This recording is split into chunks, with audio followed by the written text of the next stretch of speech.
belajar tentang sistem endokrin sebagaimana yang sebelumnya ya, pada beberapa blog sebelumnya, utamanya di blog biomedis, kalian sudah cukup banyak dijelaskan tentang komponen dari berbagai macam sistem endokrin. Nah, sistem endokrin ini tidak lepas dengan berbagai fungsi dari jaringan yang lain.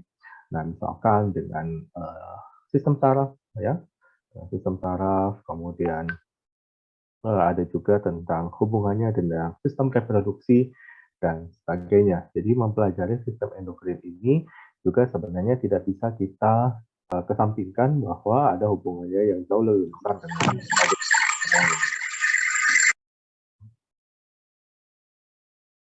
Oke. Nah, berbicara tentang definisi dari sistem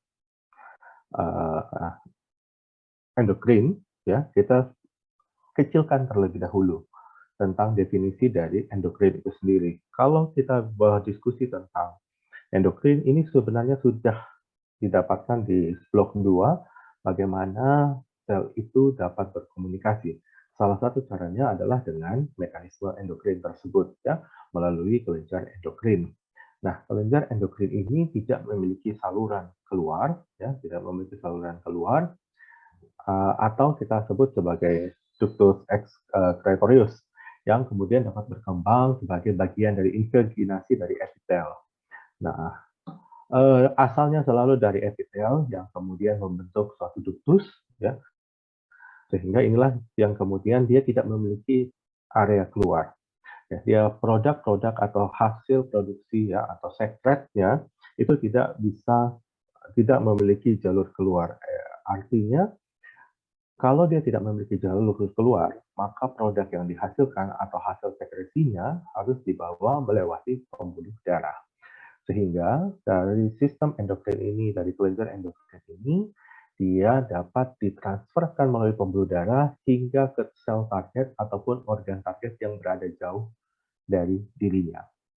Jadi, inti dari kelenjar endokrin ini selalu melewati pembuluh darah. Ya, gampangnya kita bisa definisikan seperti itu. Oke, jadi dalam kelenjar endokrin selalu dia dihasilkan oleh sel tertentu, ya. Jadi akan ada sel-sel sekretorik, ya, yang hasilnya akan dibawa melalui sirkulasi darah, ya, akan dibawa melalui sirkulasi darah untuk seterusnya dibawa menuju ke sel target yang letaknya bahkan bisa jauh, ya. Nah, letaknya bahkan bisa jauh dari sel-sel yang memproduksinya. Nah, hasil produksi atau hasil sekresi tersebut akan didistribusikan dalam berbagai bentuk. Nah, baik dia dalam bentuk langsung hasil sekresinya atau produk yang kemudian dapat terikat juga dengan bagian dari protein. Oke. Nah, sistem endokrin yang ada pada tubuh kita ini berhubungan dengan banyak sekali kelenjar-kelenjar atau glandula-glandula yang saling berhubungan satu sama lainnya. Mulai dari bagian atas kita mengenal adalah glandula pituitari atau hipofisis yang terbagi atas dua, baik adenoid hipofisis maupun neurohipofisis, dan kemudian di bawahnya lagi kita ada mengenal kelenjar adrenal pada kelenjar adrenal atau suprarenalis, ya, yang ada di bagian atas dari ginjal. Kemudian ada pulau-pulau Langerhans atau insula pankreatika yang berada pada pankreas, ya. Kemudian ada sistem difus neuroendokrin, glandula tiroid, paratiroid, serta glandula pineal. Nah, inilah yang kemudian akan kita diskusikan satu per satu. Nah,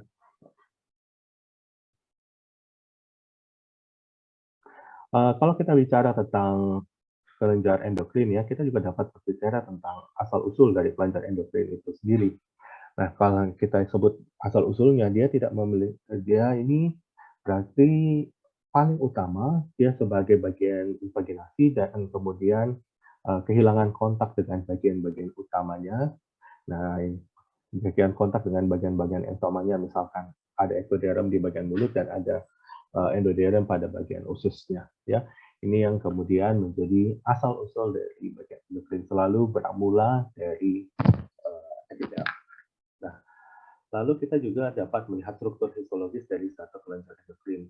Berbicara tentang struktur histologis atau struktur mikroskopis dari kelenjar endokrin, kelenjar endokrin ini secara khas dia tersusun oleh sel-sel sekretorit yang sangat banyak jumlahnya yang kemudian tersusun sebagai suatu alur. Ya, jadi kalau setiap kelenjar itu akan ada alur atau ada pola bentuknya sendiri, ya, seperti dia tersusun searah atau bergerombol atau berbentuk seperti folikel-folikel. Nah, ini adalah bagian khas dari kelenjar-kelenjar endokrin. Nah, tidak hanya sebagai satu susunan yang bergerombol, susunan folikel, bahwa juga ada cekungan. Cekungan inilah yang dapat menampung berbagai hasil sekresi yang sebelum dia ditransferkan melalui sirkulasi darah kita. Nah, tidak lupa pula bahwa struktur mikroskopis dari kelenjar endokrin ini juga memiliki banyak sekali hubungan dengan kapiler-kapiler atau paling tidak dengan sinusoid-sinusoid ya untuk menyebarluaskan hasil sekresi. Oke. Nah, kita juga dapat mempelajari kita akan belajar tentang bagaimana fisiologi dan sistem endokrin dan sekresinya. Kalau kita bicara tentang sekresi, maka sel endokrin ini akan melepaskan berbagai macam sekretnya berupa hormon ya ke dalam aliran darah. Nah, produk lain yang dapat dilepaskan bukan ke dalam aliran darah, melainkan ke dalam satu duktus. Contohnya adalah enzim. Ya, contohnya ada enzim dan juga yang lainnya ada seperti albumin. Ya, nah dan ini adalah bagian dari produk lain yang dapat dihasilkan. Oke. Nah, tapi juga kadang kedua produk ini dianggap sama seperti hormon. Nah, kalau kita bilang hormon, hormon ini adalah satu molekul dengan efek ya atau pengaruh yang khusus pada sel-sel target, jaringan ataupun organ tertentu yang letaknya jauh dari letak si kelenjar tersebut. Nah, hormon dengan kadar yang sangat kecil tentunya dapat membangkitkan pengaruh yang dramatis ya, pengaruh yang spesifik dan hanya berada pada satu sel target saja. Jadi semua hormon ini kelihatan ini satu hormon yang dihasilkan efeknya seperti apa, pada sel target tertentu atau organ target. Oke, kemudian hormon yang dapat juga mempengaruhi jaringan, yang dapat mempengaruhi jaringan baik secara langsung maupun tidak langsung juga itu dapat kita identifikasi sebagai hormon-hormon yang penting dalam menjaga keadaan homeostasis tubuh kita. Nah, di sini teman-teman saya contohkan beberapa contoh tentang fungsi penting dari berbagai metabolisme hormon, misalkan yang berhubungan dengan karbohidrat, protein maupun dengan lemak. Di situ yang memiliki hubungan pada proses pertumbuhan, pembentukan postur tubuh maupun fungsi-fungsi seksual ya. Oke. Nah, kalau kita bilang hormon itu sebenarnya dia punya dua jenis ya, ada dua jenis ya. Yang pertama ada hormon peptida dan yang kedua adalah hormon steroid. Nah, hormon peptida ini adalah satu hormon ya tersusun dari protein, utamanya dari glikoprotein ataupun dari peptida rantai pendek yang punya reseptor khusus pada sel targetnya. Ya selalu seperti itu ya. Apalagi kalau dia memang peptide, jadi dia harus punya reseptor khusus yang hanya dapat mengenali si peptide tersebut. Oke. Nah, kemudian hormon jenis ini kadang-kadang dapat menstimulasi produk messenger intraseluler. Misalkan itu pada siklus Krebs kita kenal beberapa siklik AMP. Nah, itu adalah bagian dari sel target jenis hormon peptide ini. Kemudian adalah hormon steroid, ini hormon yang dapat larut dalam lemak. Khasnya adalah dia dapat menembus plasma, ya, dan dapat menembus plasma target yang kemudian mempengaruhi berbagai macam fungsi dari sel. Kalau hormon ini juga dapat mengikat protein, ya, dia dapat mengikat protein uh, yang khusus ya di dalam sitoplasma dan nukleus. Jadi kerjanya tidak hanya dari di permukaan, tetapi dia juga dapat masuk sampai ke bagian sitoplasma maupun nukleusnya. Nah, karena secara ukuran juga sedikit lebih kecil dibandingkan peptide, sehingga hormon steroid ini kemudian bisa masuk ya, bisa masuk ke dalam jauh lebih dalam karena sel targetnya bisa saja berada di dalam sel. Nah, berikut tentang sistem neuroendokrin.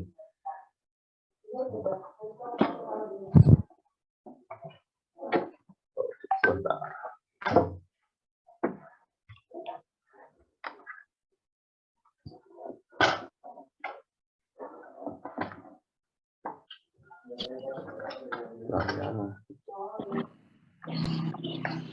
Ada yang mau bertanya, silakan.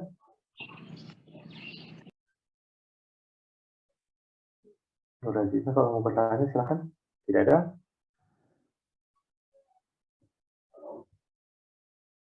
Tidak ada. Oke, saya lanjut ya. Oke, berikut tentang fungsi neuroendokrin. Nah, kalau kita bilang neuroendokrin ya, secara fungsi dia saling adanya hubungan ya, saling hubungan fungsi yang sangat kompleks di antara sel, jaringan, dan organ tubuh yang kemudian ini dapat diawasi, dikoordinasi oleh dua sistem yang saling melengkapi. Nah, dua sistem yang saling melengkapi ini ialah sistem saraf dan sistem endokrin, sehingga dia disebut sebagai neuroendokrin. Nah, dengan makin bertambahnya perhatian terhadap kedua sistem ini, maka dapat dipertimbangkan sebagai bagian dari sistem neuroendokrin tunggal. Salah satu dari kelenjarnya kita sebut sebagai master gland. Ya, master gland ini karena memiliki kemampuan untuk mengatur berbagai macam kelenjar endokrin yang lainnya. Ya, oke, itu kita sebut sebagai master gland. Nah, dia memiliki kemampuan mengatur berbagai macam kerja dari kelenjar lain dan juga mengatur kerja dari sistem saraf. Oke. Nah, hubungan saraf dengan bagian lain, aktivitas, kalau kita bicara aktivitas sekresi, ya kita bicara tentang aktivitas sekresi dari dua bagian hipofisis ini yang ada pada neurohipofisis dan adenohipofisis, keduanya diatur oleh bagian lain dari otaknya, ya yang sebenarnya letaknya berdekatan dengan hipotalamus. Aktivitas hipotalamus yang diatur oleh hubungan saraf dengan bagian lain sistem saraf dan maupun adanya mekanisme umpan balik negatif atau negatif feedback yang kemudian dari hormon yang dihasilkan ini oleh sel target, hormon yang dihasilkan dari sel target tersebut. Jadi selalu kita kalau sistem neuroendokrin ini apakah dia melewati aktivitas dengan hubungan saraf atau lewat mekanisme umpan balik. Nah, yang paling banyak memang lewat mekanisme umpan balik negatif. Proses sistem neuroendokrin ini memiliki hubungan dengan berbagai macam jenis penyakit. Ya, ada jenis penyakit-penyakit yang berkaitan dengan kondisi hipofisis yang ada, terutama akibat ya selalu kalau masalah endokrin adanya hipersekresi ataupun adanya hiposekresi ya. Hiposekresi maupun adanya hipersekresi ini selalu menjadi masalah, apakah dia selalu berlebih atau selalu dia kurang. Berbicara tentang endokrin, nah rata-rata penyakitnya dihasilkan oleh dua kejadian tersebut. Nah, kita lihat tentang glandula pituitari dulu.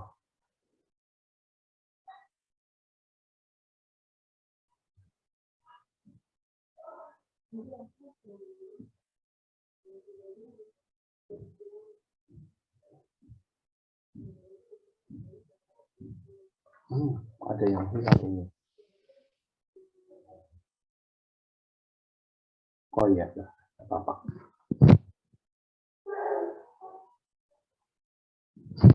Bentar ya.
Tadi saya lanjutkan di sini deh. Kalau pada ya kelompok neurohipofisis ya, kelompok hipotalamus hipofisel, ada 3 kelompok hormon yang bisa dihasilkan ya, seperti ada hormon peptide yang jenisnya hormon peptide yang kemudian disintesis oleh berbagai macam nukleus paraventrikuler di bagian supraoptik dari hipotalamus. Jadi asalnya selalu dari berdekatan dengan area pada hipotalamus. Kemudian yang kedua adalah hormon peptide yang disintesis oleh neuron hipo masuk ke kapiler dari plexus primarius, kemudian ditransfer ke adenohipofisis yang kemudian bisa berdifusi di antara sel endokrin untuk mengatur pelepasan hormon ke sel target. Dan setelah berikut ada kelompok hormon yang terdiri dari protein dan glikoprotein yang dilepaskan oleh adenohipofisis. Nah, kalau adenohipofisis ya, setiap sel sekretoris ini dapat mensintesis dan menyimpan salah satu dari jenis hormon-hormon ini ya. Ya, jadi dia mensintesis dan juga dapat menyimpan salah satu dari baik dari FSH, dari TSH, LH, ACTH, GH maupun dari prolaktin tersebut ya. Nah, pelepasan hormon ini yang kemudian dapat mengatur berbagai macam aktivitas dari kelenjar-kelenjar yang lainnya ya. Yang dapat mengatur aktivitas kelenjar-kelenjar lain ya, kemudian diregulasi atau diatur oleh hormon-hormon releasing maupun hormon-hormon inhibiting. Khususnya yang diproduksi oleh hipotalamus yang akan diangkut ke adenohipofisis melalui pembuluh darah di dalam stem portal dari hipofisis tersebut. Nah, ini gambaran dari struktur fisiologis dari glandula pituitari. Ini komponen-komponen sel sekretorik ini dapat diidentifikasi dengan warna yang tampak lebih dengan warna yang lebih gelap ya. Nah, ini teman-teman bisa evaluasi. Dan di sini juga tidak hanya adanya sel-sel sekretorik, bahkan beberapa sel-sel darah karena terlalu ada banyak sinusoid juga yang dapat kita identifikasi. Nah, ini terkadang dapat kita lihat adanya eritrosit maupun jenis sel darah yang lainnya. Pada pars distalis ya, pada pars distalis dari adenohipofisis ya, ini teman-teman bisa mengidentifikasi adanya chromophogus. Nah, kalau kita bilang chromophogus ini merupakan sel yang tidak mengikat zat warna, ya dia tidak punya zat warna. Jadi cenderung memiliki hasil pulasan yang lebih pucat, ya, sehingga tercat lebih pucat dan tampak ya karena dia tidak punya zat warna, jadi dia tampak jernih, ya, atau terlihat putih pada segi mikroskopi. Nah, jaringan sel chromophogus ini sebenarnya ada 3 jenis ya. Ketiga jenis sel ini seperti sel epitel di dalam bagian atau pars anterior dari adenohipofisis itu bisa kita identifikasi ada sel-sel non sekretorik, misalkan yang belum berdiferensiasi atau sel kromofilik. Sel kromofilik ini yang mengalami degranulasi dan juga ada sel-sel folikuler yang merupakan jenis kromofоб, dia merupakan jenis kromofób yang kemudian mendominasi membentuk anyaman stroma dan menopang sel-sel kedua sel yang lainnya. Nah, ini dapat memiliki fungsi juga sebagai fagosit, ya. Jadi sel-sel folikuler yang ada pada bagian pars distalis adenohipofisis ini punya kemampuan fagosit atau dia dapat bertindak sebagai makrofag pada adenohipofisis. Yang kedua, kita lihat adanya juga sel-sel chromofilus. Sel chromofilus atau sel chromofil ini sebagai penghasil hormon. Nah, ini dapat mengikat dengan kuat berbagai macam zat warna yang kita berikan. Nah, chromofilus ini karena di dalam sitoplasmanya itu mengandung sejumlah besar granul. Ya, ada banyak granul-granul sebagai tempat hormon itu tersimpan. Nah, terdapat berbagai jenis-jenis sel khusus untuk setiap hormonnya. Nah, sel-sel kromofil ini berukuran lebih besar kalau kita bandingkan dengan sel kromofobus tadi ya, dan kita dapat mengidentifikasi adanya dua jenis dari sel kromofilus ini. Ada yang kita sebut sebagai asidofil, yang merupakan penghasil dari protein. Kemudian ada sel basofil. Sel basofil ini sel yang kita identifikasi tercat dengan hematoxylin eosin dengan zat warna yang ya basisnya basis lain ya, dan bersifat seperti pas yang positif. Rata-rata kalau kedua jenis sel kromofilus ini yang acidofil maupun yang basofil ini terletak pada bagian tengah dari organ dengan ukuran yang jauh lebih besar. Bagaimana kalau kalian belajar pada bagian darah ya, pada bagian darah pada sel-sel darah yang sel basofil cenderung dia berukuran jauh lebih besar. Nah, sel basofil ini juga dia tersusun dari tiga jenis yang memproduksi hormon-hormon tertentu. Yang misalkan ada sel kortikotropik ya, yang menghasilkan adenokortikotropin dan juga ada sel hilotropik ya, yang menghasilkan TSH. Nah, selain itu masing-masing dari gonadotrops ya, hormon-hormon dari sel dari gonadotrop ini akan dapat menghasilkan gonadotropin yang berbeda. Oke, kemudian setelah pars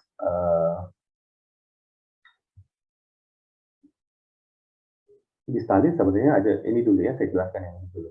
Ada juga pars tuberalis. Ya, pars tuberalis ini merupakan bagian yang berbentuk seperti cerobong, ya, cerobong dan merupakan perluasan ke area atas dari pars distalis yang kemudian bisa mengelilingi atau dia merupakan satu infundibular stent.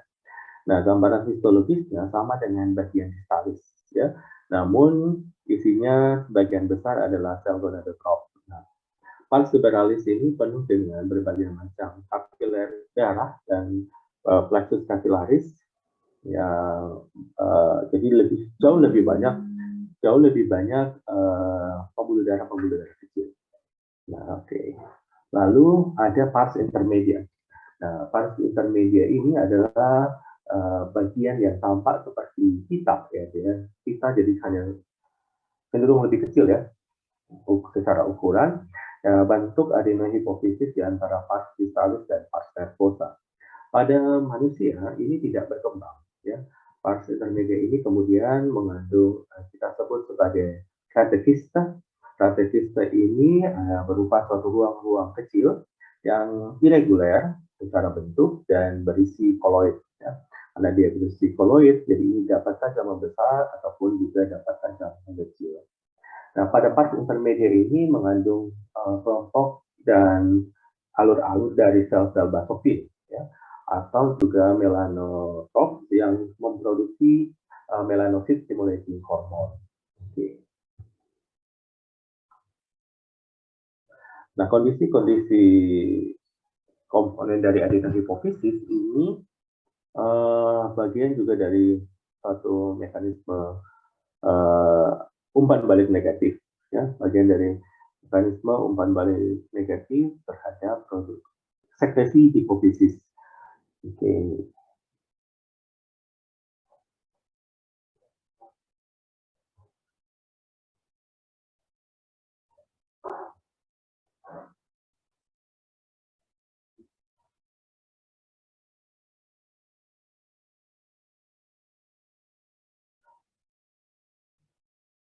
Kalau kita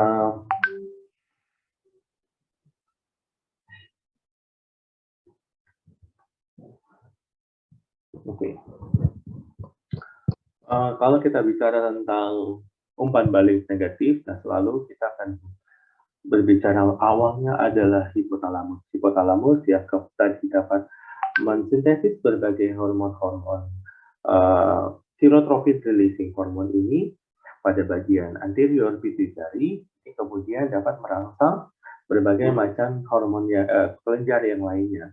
Di sini dicontohkan adalah kelenjar tiroid yang kemudian distimulasi untuk menghasilkan tiroid stimulating hormone. Nah, ini akan bekerja, dia akan bekerja menghasilkan tiroid stimulating hormone yang pada tahapan tertentu apabila jumlah produksi dari steroid stimulating hormone ini sudah terpenuhi, maka kemudian dia akan dibawa ke sel target. Ya, steroid ini akan mengalami metabolisme di sel-sel target yang pada akhirnya saat sel target telah mencapai sudah tercapai fungsi fisiologisnya, ini kemudian akan kembali mengirimkan sinyal-sinyal ya untuk melakukan penurunan atau menginhibisi produksi dari tiroid stimulating hormone tersebut. Artinya saat hormon tiroid ini sudah dibawa ke sel target, sudah digunakan oleh sel target, fungsinya sudah terpenuhi, maka sinyal-sinyal tersebut akan dikirim ke anterior pituitary maupun langsung ke hipotalamus untuk menginhibisi. Nah, sehingga ini sangat penting adanya hormon releasing dan hormon inhibisi harus terproduksi secara seimbang. Jadi tidak ada yang memiliki produk yang berlebih ataupun yang memiliki produk yang sangat kurang. Nah, hormon releasing ya atau hormon-hormon yang bersifat sebagai pemacu ini adalah hormon kita bisa klasifikasikan sebagai corticotropin releasing hormone. Ini yang tersusun dari, kalau corticotropin releasing hormone itu kurang lebih ada 41 jenis asam amino penyusunnya, dan kemudian disintesis dalam satu nukleus paraventricularis. Dan ada banyak sekali jenis-jenis dari corticotropin ya, releasing hormone tersebut. Nah, selain corticotropin releasing hormone, kita juga contoh dari hormon-hormon releasing itu ada gonadotropin, ya, ada gonadotropin releasing hormone, kemudian ada anisotropin releasing hormone dari hipotalamus tadi ke anterior pituitary. Namun ada juga yang bersifat inhibisi atau dia memiliki kemampuan untuk menghambat produksi dari hormon seperti somatostatin untuk menghambat growth hormone, dan juga adanya dopamin yang menginhibisi prolaktin, ya, prolaktin yang menginhibisi dari produksi prolaktin.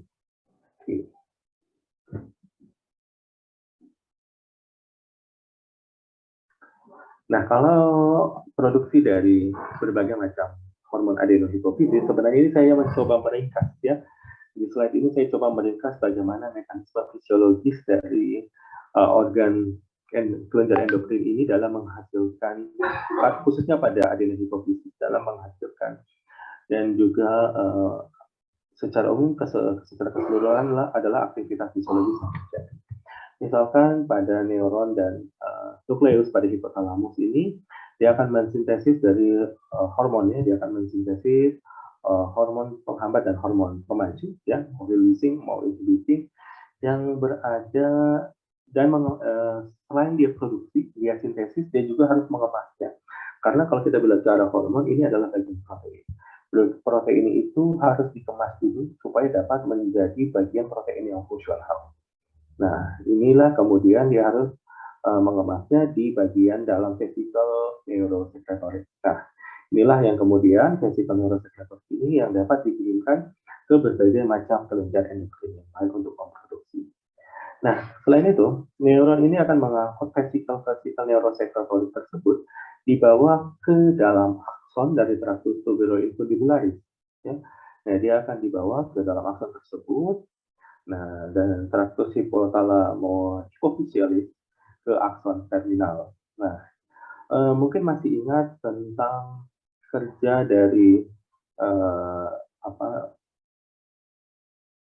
waktu kita belajar tentang jaringan saraf. Nah, di situ kita juga belajar tentang komunikasi dan sel saraf.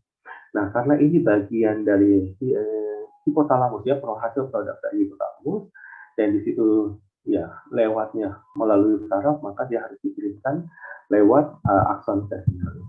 Nah, umpan balik hormonal saat dia mengalami stimulasi, ini harus distimulasi, ya. Nah, stimulasi saraf atau umpan balik hormonal yang terjadi dari organ-organ target seperti adenohipofisis ini dapat menyebabkan saraf-saraf ini membangkitkan berbagai macam potensial aksi. Ya, yang kemudian dia kalau potensial antinya muncul, dia teraktifkan, ini akan melepaskan berbagai macam hormon-hormon, baik hormon releasing maupun hormon inhibiting yang tepat berada pada akson terminal untuk dilepaskan. Nah, akson terminal ini baik dia berikatan dengan akson yang lain ataupun langsung ke sel target, ya, atau juga dia bisa berikatan dengan dendrit gitu, dari sel saraf yang lainnya. Nah, kemudian hormon releasing dan hormon inhibiting ini akan masuk ke dalam plexus capillaris, ya, dia akan masuk ke dalam plexus capillaris primarius dan mengalirkannya lewat vena porta ke dalam plexus capillaris secundaris. Nah, secara setelah dia diproduksi di sel saraf, ya, kemudian dialirkan melalui aksonnya, lalu dia akan masuk ke pembuluh darah. Lalu juga hormon adenohipofisial akan masuk ke kapiler dari plexus capillaris dan meninggalkan adenohipofisis melalui vena hipofisial anterior. Oke.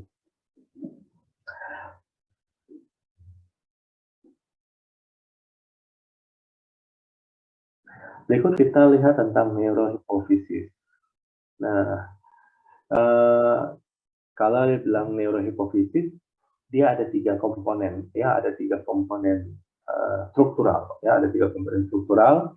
Yang pertama itu adalah akson dari sel-sel neurosekretorik, kemudian adalah yang kedua adalah plexus capillaris, dan yang ketiga adalah pituitary. Oke, kita lihat tentang akson dari sel-sel neurosekretorik. Kalau sel-sel akson dari sel neurosekretorik ini merupakan neurohipofisis yang mengandung banyak serabut saraf atau akson tanpa selubung mielin. Jadi kan kalau akson itu ada yang bermielin dan ada yang tidak bermielin. Nah, kalau untuk yang spesifik pada neurosekretorik ini yang tidak memiliki mielin, karena dia tidak memiliki mielin itu kan untuk mempercepat proses pengiriman informasi. Nah, pada akson sel neurosekretorik ini, ya, akson ini akan berasal dari suatu badan sel, dia akan berasal dari suatu soma yang letaknya pertama pada bagian nukleus dari supraopticus, ya, bagian nukleus dari supraopticus dan nukleus dari paraventricularis hipotalamus. Nah, akson ini kemudian akan menjalar ke kedua bagian nukleus tersebut, baik ke area pars nervosa, ini akan bersama-sama membentuk suatu status hipofisialis. Nah, ini kemudian mengandung berbagai macam granula neurosekretoris yang akan kalau kita lihat secara histologis dia tampak berisi granula-granula. Ya, dia dapat tampak berisi granula-granula. Karena dia granula, maka di dalam itu akan ada neurosekret, ya, neurosekret yang ukurannya cukup besar. Nah, kadang beberapa disebut sebagai neurosekretorium akumulatum.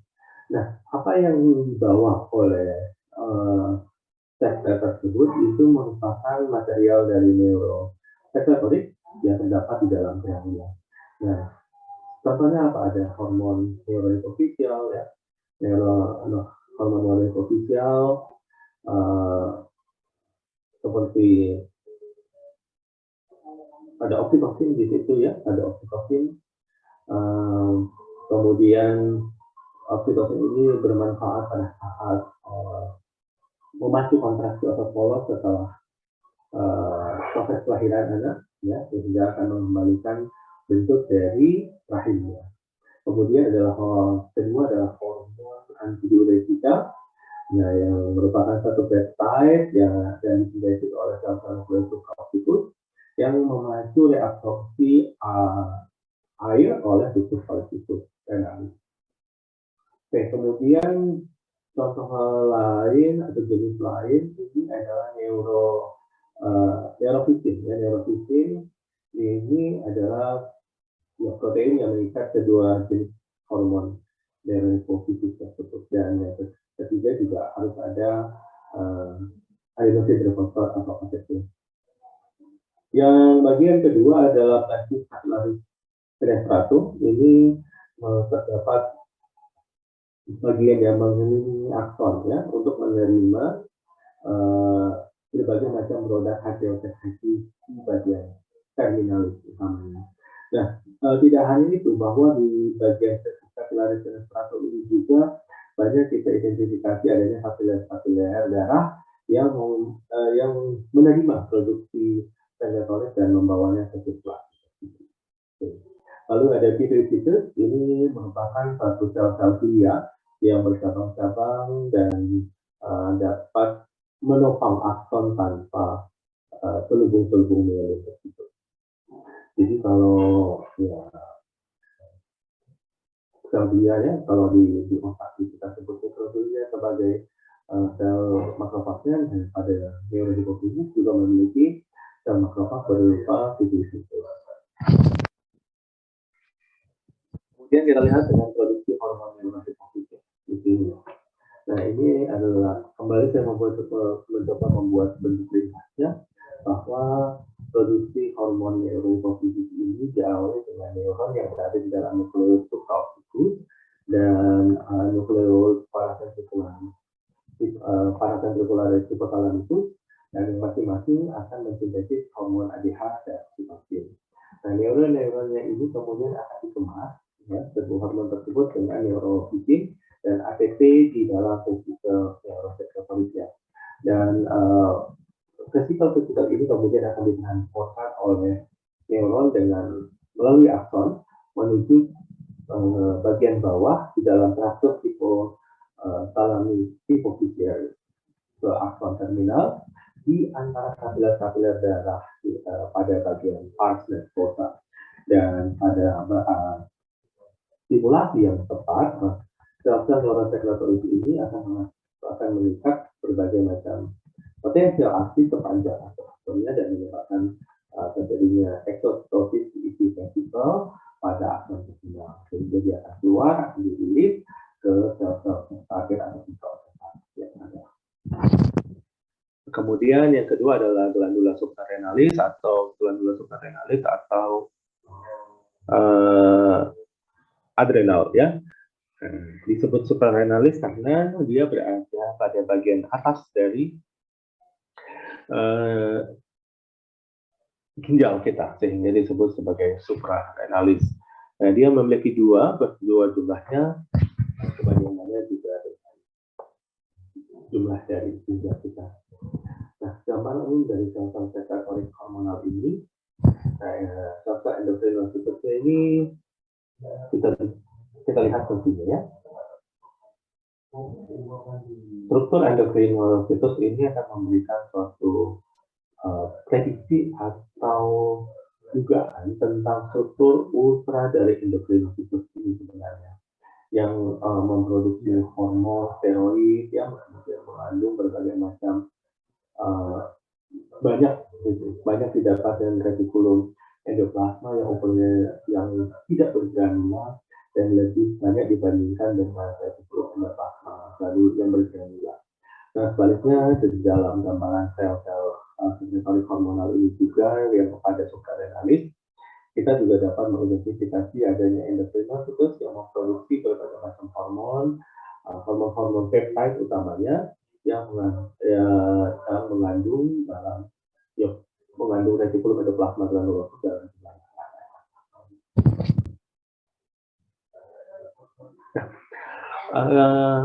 glandula adrenal ini atau glandula suprarenal ini dibagi menjadi dua bagian utama, ada yang kita sebut sebagai korteks dan ada yang kita sebut sebagai medula.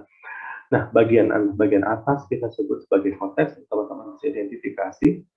Ini kita sebut sebagai area korteks, dan bagian tengah ini kita sebut sebagai area dari medula suprarenalis.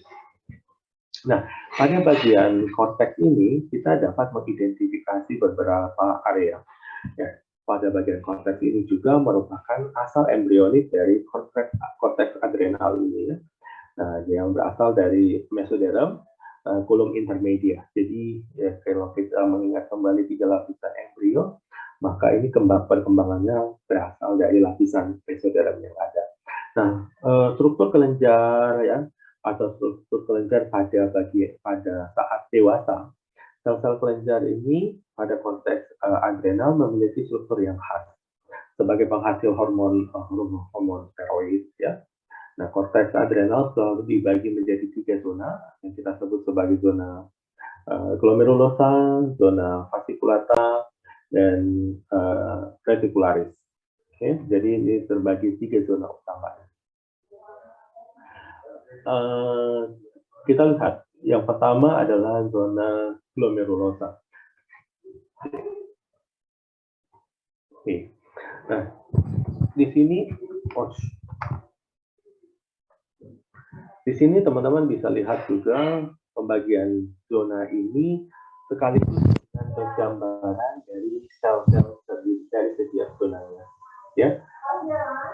Jadi pada bagian atas selalu ada glomerulosa, kemudian fasciculata pada area tengah, dan bagian paling bawah adalah reticularis. Nah, zona glomerulosa ini merupakan satu zona ya lapisan terluar kelenjar adrenal, dan letaknya tepat berada di bawah dari kapsul. Nah, kalau kapsul pada kelenjar adrenal, ya dia satu jaringan ikat tipis ya sebagai upaya perlindungan dari keseluruhan kelenjar adrenal tersebut. Kelenjar letaknya tepat di bawah kapsul dan ya kurang lebih 15% dari bagian kelenjar adrenal ini merupakan zona glomerulosa. Selain itu bahwa pada zona glomerulosa ini kelompok punya ya namanya glomerulus itu sebenarnya bentuk yang menyerupai seperti busur, ya ada bagian yang cenderungnya, ada bagian sedikit keras. Nah, ini dikelilingi oleh kapiler-kapiler darah dan endokrinositus pada zona ini memproduksi hormon-hormon mineral kortikoid. Kemudian lapisan kedua kita kenal sebagai zona fasciculata. Ini adalah lapisan bagian tengah dari korteks adrenal yang paling besar ya secara ukuran di atas paling besar ya. Nah, kurang lebih ada 65% bagian dari zona dari kelenjar adrenal adalah bagian dari zona fasciculata. Lapisan tengah ini sel-selnya tampak tersusun seperti adanya lajur-lajur ya, alur-alur yang menyerupai fasciculus ya, alur fasciculus sehingga dia disebut sebagai fasciculata. Nah, arahnya kalau kita lihat ini tegak lurus ya, bentuk dari fasciculata ini dia tegak lurus ya, dia tegak lurus terhadap bagian permukaan organ-organ tersebut. Sel-sel endokrinositus yang ada pada organ ini, pada zona ini dia akan memproduksi glukokortikoid dan beberapa hormon-hormon androgen. Ya. Nah, yang ketiga adalah zona reticularis atau zona yang berada paling bawah. Zona yang berada paling bawah ini merupakan lapisan terdalam dan menyusun kira-kira hanya sebagian kecil ya, lebih 5-7% dari keseluruhannya dari volume kelenjar adrenal. Nah, sel-sel dari zona reticularis ini dia tersusun menyerupai korda atau tali ya, yang tidak teratur. Jadi dia ukuran bentuknya lebih kecil dibandingkan yang fascikular. Dan kemudian dia karena dia ukuran tidak teratur ya, karena bentuknya yang tidak teratur sehingga dia akan tampak seperti anyaman-anyaman. Ya, dia tampak seperti anyaman-anyaman atau adanya anastomosis di situ. Sel-selnya sendiri ini serupa sel-sel pada zona fasciculata dengan ukuran yang lebih kecil ya kalau kita bandingkan dengan di zona fasciculata. Selain dia lebih kecil, dia bersifat lebih asidofil ya, jadi tampak lebih gelap di situ. Nah, sel-selnya mengandung berbagai paling utama mengandung lipid ya, dan sedikit kurang dibandingkan dengan sel zona fasciculata, dan mengandung lebih banyak mitokondria ya, serta granula-granula lipofusin karena ya hubungannya tadi kandungannya juga banyak kita identifikasi analisis.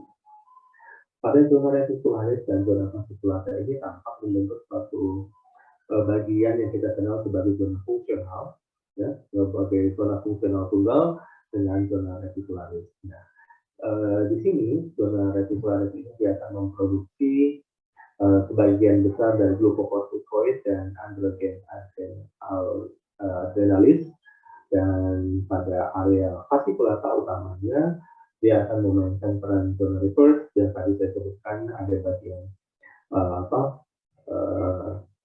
suatu zona fungsional yang diaktifasi oleh stimulasi yang berkepanjangan. Jadi apabila ada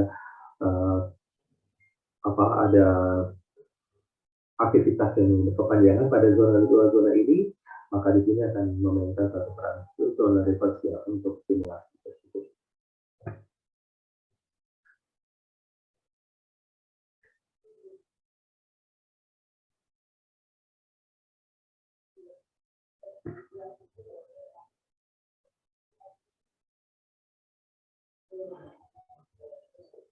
Oke, saya tambahkan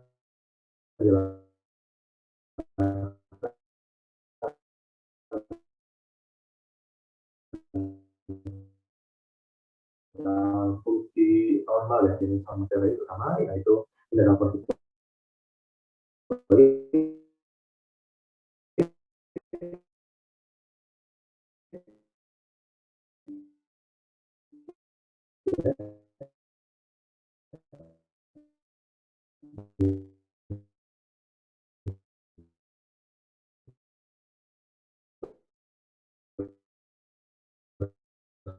Pada aldosteron dan glukophage artikularis yang dipicu oleh adanya produksi dari ACTH, dan juga pada zona fasciculata dia dapat diproduksi secara berkepanjangan tadi. Jadi ada zona fungsional di antara fasciculata dan artikularis yang kemudian dapat terpasuk berkepanjangan. Nah ini akan menghasilkan juga glukokortikoid, dan berikut dia menghasilkan kelenjar-kelenjar androgen adrenal.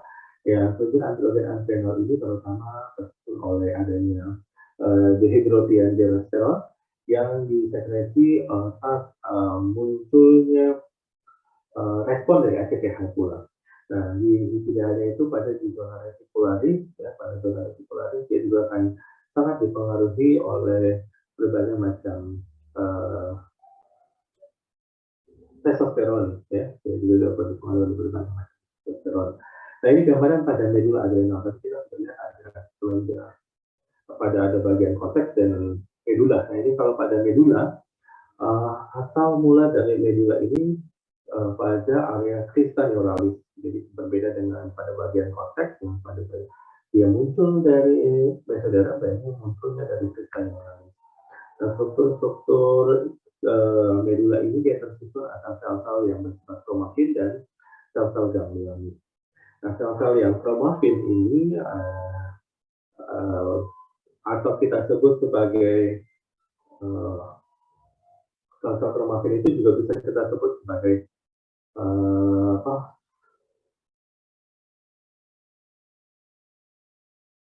fukromositus. Nah, fukromositus merupakan jenis sel kromatin ini merupakan jenis sel yang paling banyak kita identifikasi pada area medula dan merupakan bagian modifikasi dari neuron sebenarnya, karena areanya tidak bisa lepas dari proses teori hipofisis tersebut. Nah, modifikasi neuron postganglionik yang dengan secara simpatis kepada area simpatis ini akan kehilangan cukup banyak akson, ya. Dia akan kehilangan cukup banyak akson sehingga yang paling utama tampak hanyalah somanya, karena aksonnya juga menghilang. Ya, selain kehilangan akson, pada sel ini juga dia kehilangan adanya dendrit. Ya, nah sel ini kemudian ya dapat kita identifikasi berukuran cukup besar dengan 1 inci pada bagian tengah dan juga memiliki banyak sekali granul-granul yang berisi katekolamin atau epinefrin dan norepinefrin di situ. Nah, pada struktur medula ini, ya, pada struktur medula ini kita dapat identifikasi adanya kompleks Golgiensis. Kompleks Golgiensis itu ya bagian dari badan Golgi, ya, plasmanya dan juga retikulum endoplasma yang berbentuk huruf pal. Jadi kalau kita lihat dengan mikroskop elektron misalkan, kita dapat mengidentifikasi bentuk badan Golgi dan retikulum endoplasma yang sedikit berbeda pada struktur sel-sel kromatin dari bagian medula adrenal tersebut.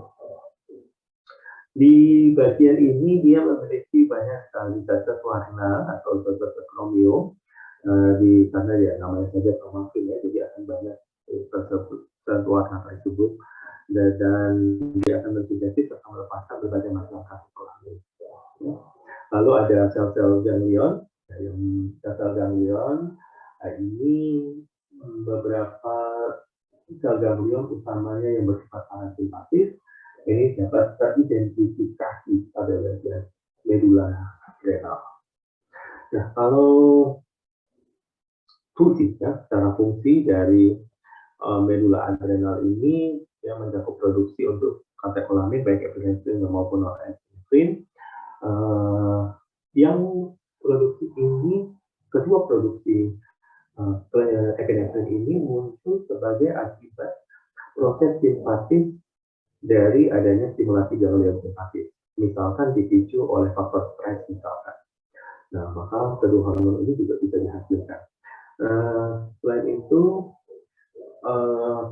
kedua hormon katekolamid ini dapat juga menaikkan kadar glukosa darah dengan melalui stimulasi dari glucogenolisis di dalam hepar maupun hormon ini juga dapat menaikkan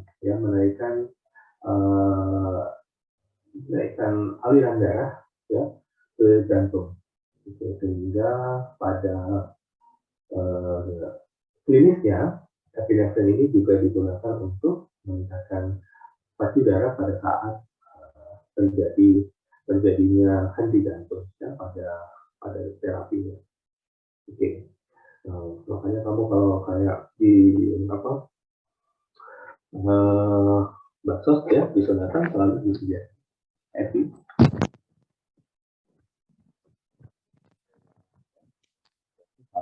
Kemudian akan diberikan epinefrin untuk memacu. Nah, kalau sudah diberikan epinefrin, yang terjadi adalah detak jantungnya akan naik, terjadi dilatasi pembuluh darah, dan ini menghindarkan dari peningkatan tekanan atau stres seperti otot jantung maupun otot iskemik lainnya. Pada beberapa kondisi justru ya, pada beberapa kondisi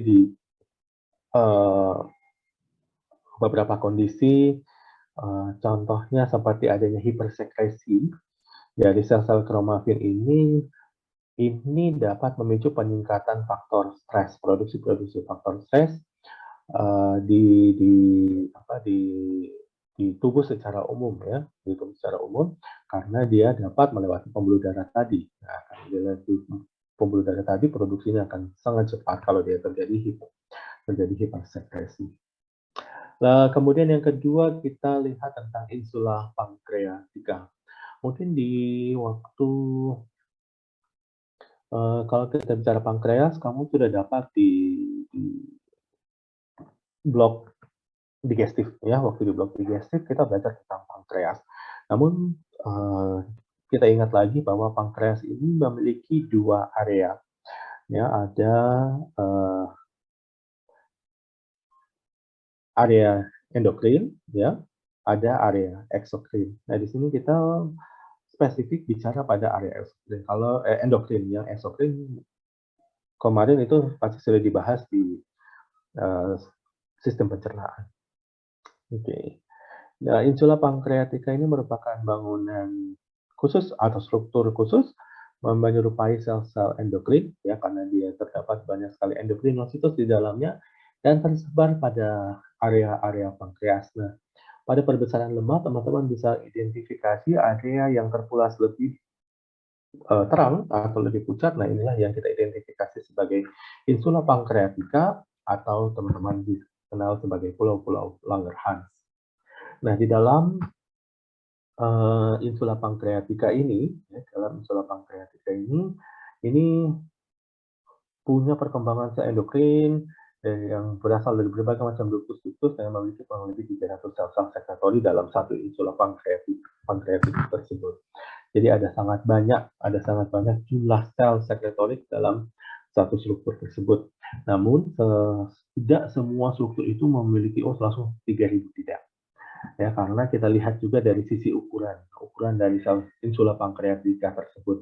Ada insula pankreatika yang berukuran besar dan ada juga yang berukuran kecil. Nah, ini menentukan jumlah sel-sel sekretorik yang terdapat di dalamnya. Nah, kalau kita lihat lebih dalam, insula pankreatika ini memiliki 4 tipe sel, ya, ada 4 tipe sel. Ada sel-sel alfa. Nah, ini yang memproduksi hormon glukagon dan berperan penting dalam menaikkan kadar gula darah yang rendah tentunya, dan kerja-kerja hormon ini merupakan kebalikan dari insulin. Jadi dia berlawanan dengan hasil produksi dari sel beta yang ada di bawahnya. Nah, kalau sel beta ini sel yang terdapat dengan jumlah yang paling banyak, ya, jadi kalau di insula pankreatika sebagian besar selnya berupa sel beta. Walaupun saya sendiri kalau dengan menggunakan ulasan zat warna hematoksilin eosin, saya tidak bisa menduga yang mana sel beta. Nah, sel alfa, sel beta, sel delta maupun sel F ini dapat kita identifikasi dengan pewarnaan-pewarnaan khusus tentunya, dengan menggunakan biomarker khusus. Kalau menggunakan hematoksilin eosin, kita sulit sekali mengidentifikasi mana sel alfa, beta, dan lainnya. Walaupun pada beberapa literatur mengatakan bahwa sel beta selalu berukuran paling besar, tetapi justru itu bertolak belakang. Kenapa? Ukuran-ukuran sel-sel yang besar itu kadang justru kita temukan paling sedikit jumlahnya. Nah, sehingga kalau mau aman ya gunakan pewarnaan khusus dibandingkan hanya menduga melalui pewarnaan rutin saja. Nah, Pak endokrin sel beta pada insula pankreatika ini dia akan memproduksi insulin yang bekerja pada keadaan kadar gula darah kita tinggi, dan sifatnya ini akan meneruskan kadar yang tinggi tersebut menjadi normal. Nah, insulin ini dapat menaikkan kembali glukos darah oleh sebagian sel-selnya, juga dapat menaikkan dari sintesis dari glikogen oleh hepatosit. Jadi tidak hanya bekerja secara lokal di dalam insula pankreatika tersebut, tetapi juga dapat berkoordinasi dengan sel-sel hepatosit untuk mensintesis baik glikogen maupun sintesis dari trigliserid, ya, oleh adiposit. Oke, jadi dia ada 2 sel yang dapat saling berkoordinasi, baik di hepatosit maupun di adiposit. Nah, adanya gangguan dari fungsi atau malfungsi dari sel-sel beta ini yang menyebabkan penyakit diabetes mellitus, ya, merupakan kondisi dari kadar glukosa dalam darah yang berlebihan. Nah, sehingga kalau kadang ya banyak juga senior-senior kalian misalkan ditanya masalah pada diabetes itu apa, selalu masalahnya adalah kadar gula darah yang tinggi. Ya, sebenarnya yang bermasalah adalah insulinnya, ya. Kadar gula darah itu hanya efek dari gangguan produksi dari insulin tersebut. Oke, nah selain gangguan jumlah produksi dari insulin, beberapa kondisi juga dapat menyertai perubahan atau gangguan di sel beta ini. Misalkan adanya hiperplasia dan neoplasia pada sel-sel beta. Nah, ini juga paling banyak teridentifikasi terjadi di kasus-kasus neoplasma.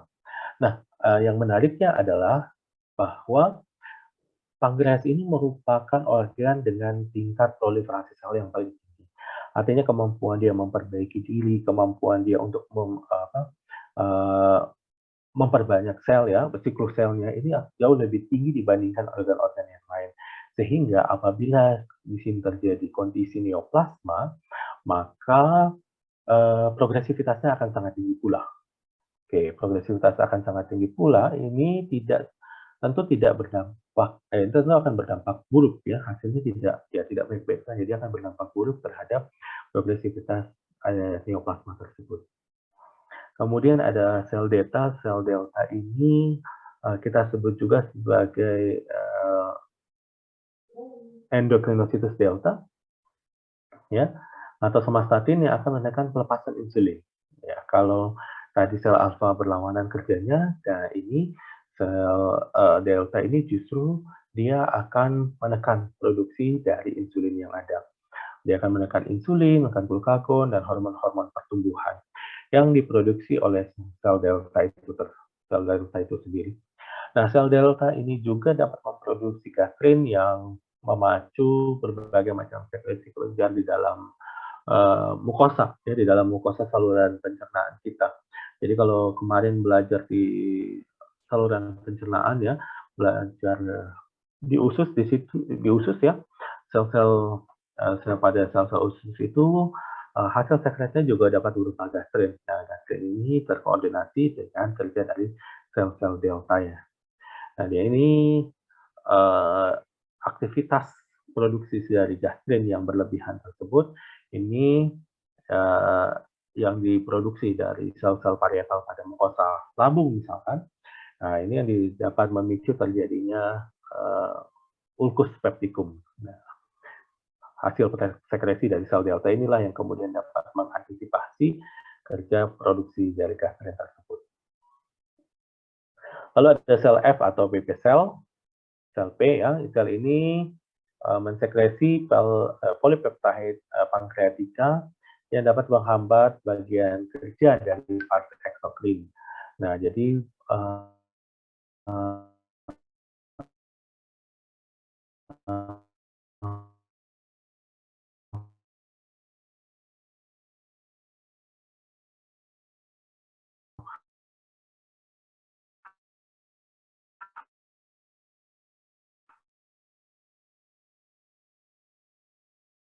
produksi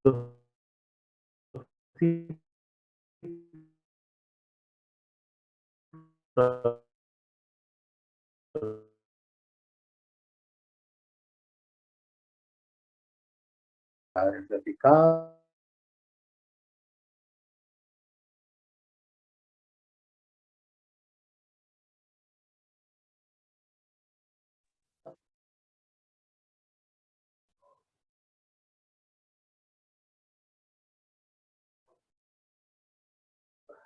kedua lobus tersebut dia dihubungkan oleh isthmus dan kelenjar ini tersusun atas folikel dengan jumlah yang folikel dengan jumlah yang sangat banyak yang terbentuk secara sferis, jadi bentuknya sferis dan dilindungi oleh kapsul-kapsul tipis yang menembus ke dalam septa-septa, kita sebut sebagai septa. Nah, kemudian kelenjar ini tersusun oleh folikel, ya, folikel dengan jumlah yang banyak yang disebut sebagai folikel tiroid. Nah, folikel tiroid ini sendiri merupakan susunan dari epitel simplex cuboideum atau epitel kuboid, ya, yang ya, sel lapis kuboid yang mengelilingi atau membatasi suatu lumen yang berisi koloid. Jadi ada cairan di dalamnya. Nah, ini dilindungi oleh epitel kuboid tersebut.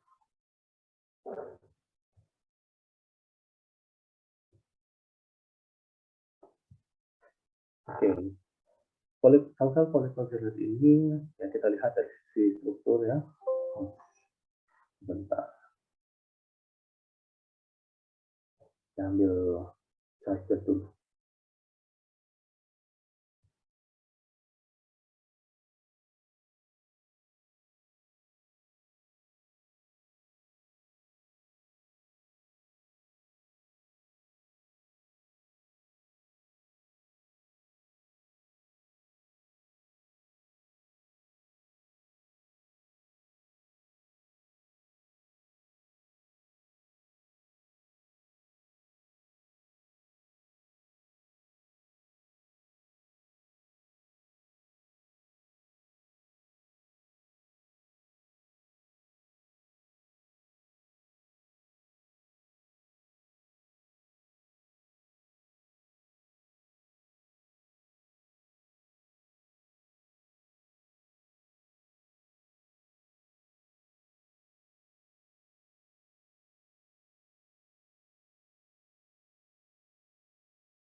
Oke, sel folikel tiroid ini berasal dari endoderm, ya. Secara embriologi dia berasal dari endoderm, dan struktur uteranya memperagakan satu bentuk yang khas sebagai penghasil peptide, ya. Jadi sudah dijelaskan dia sebagai penghasil peptide, uteranya dari pipi sampai ke bagian membentuk kuboid, ya. Bentuk kuboid. Rata-rata memang paling banyak bentuknya kuboid, walaupun yang bentuk pipi ini dia berada pada bagian-bagian yang pada bagian awal, ya, Prof. Mulai misal pasca dia mengalami sickle cell, ya, setelah pembelahan, nah itu masih berbentuk sebagai bagian struktur yang pipi. Nah, fungsi normal dari sel-sel folikel tiroid ini berbeda dari sel-sel kelenjar endokrin lainnya yang cenderung dia akan menyimpan hormon bentuknya setengah jadi, ya, kemudian diproses lagi baru dia bisa menjadi. Tapi kalau pada kelenjar tiroid ini justru hormon yang sudah dihasilkan ini bisa langsung digunakan, ya, secara eks. Namun kalau kita lihat, ya, namun dia tidak dapat disimpan di dalam granula yang bersifat sitoplasmik, berbeda dengan tadi yang ada di kelenjar adrenal misalkan. Oke. Nah, ada juga di sini kita lihat tentang sintesis dan penyimpanan tiroglobulin. Nah, ini mulai dari proses sintesis, ya, kemudian glikosilasi dan pengemasannya juga.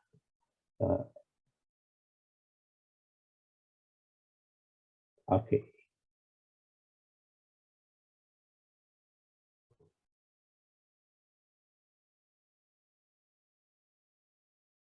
Oke. Nah, di sini kalau kita lihat sel-sel folikel ini, ya, sel-sel pada tiroid, ouch,